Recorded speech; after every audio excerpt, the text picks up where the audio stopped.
রোজকার মতন খেতে বসে গেছি আজকে আমি আর আমার ছেলে রোজই খেতে বসি একসঙ্গে। তো চলো তোমাদেরকে দেখাই কি কি খাবো না খাবো। তো এই হলো আমার ছেলের থালা আর এটা হলো আমার থালা। তো এখানে করেছিলাম লাউ দিয়ে বড়ির ঘন্ট, আর এখানে দেখো ডাঁটা আলু বেগুন দিয়ে সর্ষে বাটা দিয়ে একটু মাখো মাখো তরকারি করেছিলাম। আমার এই তরকারিটা খেতে ভীষণ ভালো লাগে। আর এখানে সয়াবিনের তরকারি, আর আছে এখানে কাতলা মাছের কালিয়া করতে চেয়েছিলাম কিন্তু আলু দিয়ে দিয়েছি। আলু না দিলে আমাদের বাড়িতে আবার চলে না। খাবার পাতে যখন খেতে বসবে পাতে বলবে একটা আলু দাও নি তরকারিতে, তো আলুটা দিয়েছি। তো একদম কালিয়ার মতনই করেছি কিন্তু আলু দিয়েছি। আলু না দিলে এদের আবার চলে না। তো এখানে আছে বেগুন আলু দিয়ে রুই মাছের ঝোল।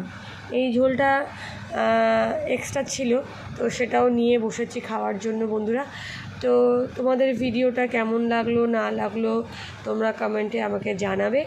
তো এখনকার মতন শেষ করছি বন্ধুরা, ভালো থেকো সুস্থ থেকো, খেতে শুরু করে দিচ্ছি।